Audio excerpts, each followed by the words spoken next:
I don't know, 30 meters. You had that race all to yourself. Yeah. Was that the kind of start that you're looking for? It was definitely the start I was looking for. I'd say a stronger reaction time, but I believe that'll just come with more races.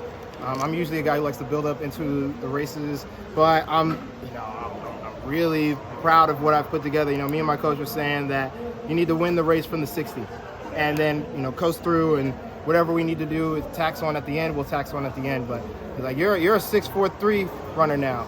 You need to run like one. I'm like, you got it, coach. Is that the best you felt in that first round 100? I would definitely say that's the best I've felt. I think I ran a little faster at Worlds last year, but I feel that I was I didn't have what I was looking for in the first round of Worlds last year in the 100. I was still kind of searching. This year, I felt like I have everything. I'm doing it. I'm executing it when I want it, and it's coming. And I definitely ran through the line in the first round of Worlds last year. This time, I shut it down after 60. Do you have a time that you'd like to hit here, either the semis or the final? I definitely want to hit 9.7 for sure.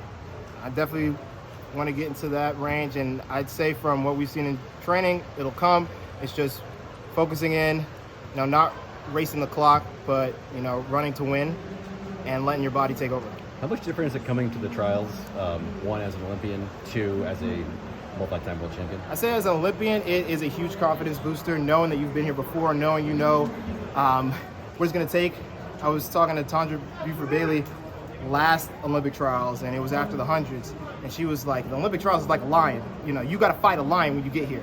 Now, if you don't know that you have to fight the lion, it's a whole different battle than when you're going to fight a lion when you go in. And that's what I feel like it's this time. I know I'm coming to fight a lion this time, so I know what I'm going to get into. Not saying it's going to be any easier, but I'm going to be more prepared for it. Any pressure entering these trials?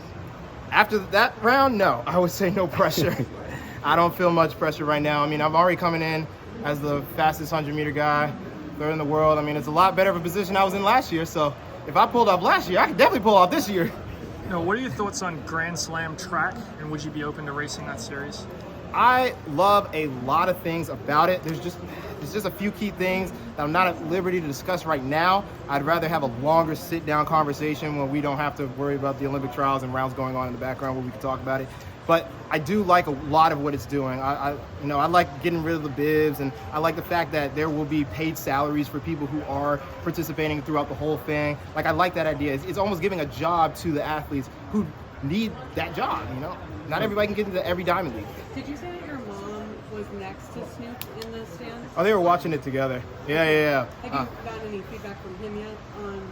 I haven't met the guy. My mom met him before I did. Where do you keep your Olympic medal? Why do you keep it there, and what do you think of it? I have a trophy case that I keep it in my our dining room table, which is kind of like our game room table. The only time I take it out is when we go do nonprofit things, and we take it out for the kids, and we'll show them, and they'll get excited. That's kind of like the in-between stages. It's constantly on the move. All my medals are constantly on the move. To be honest, I actually don't know where all of them are right now at this moment. My mom might have a few. I might have one. My girlfriend might have one.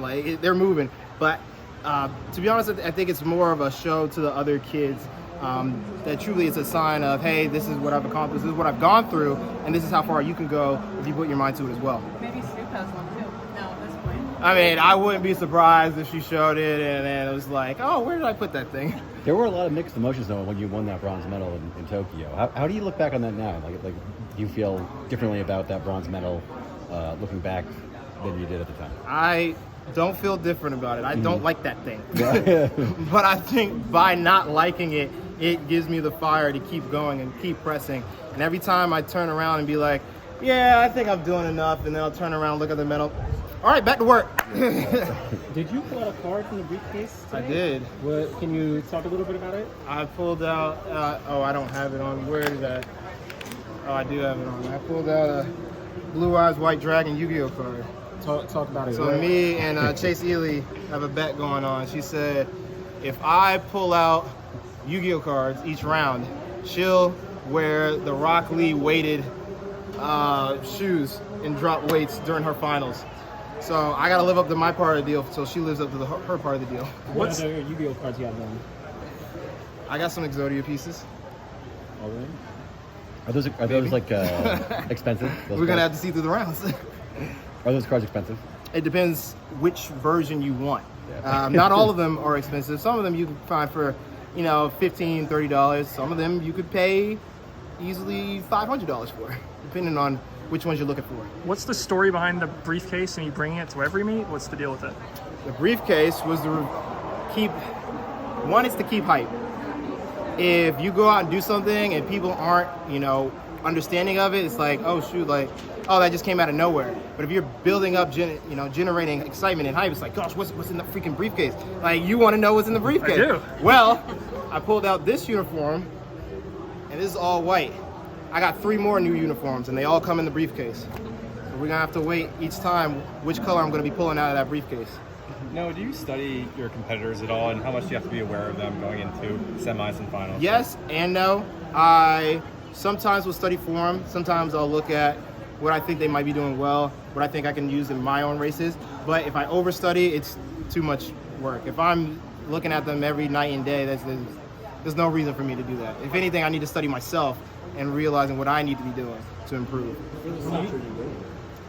1 and then 2. Sorry, looking at yourself, how much are you doing that when you're here?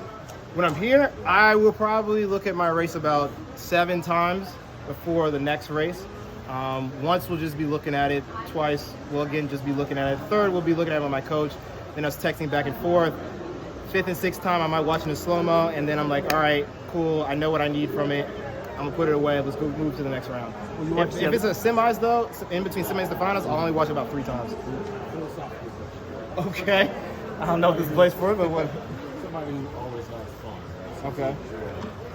Is that because you don't feel the pressure, or that helps you deal with it? I think it helps me deal with the pressure.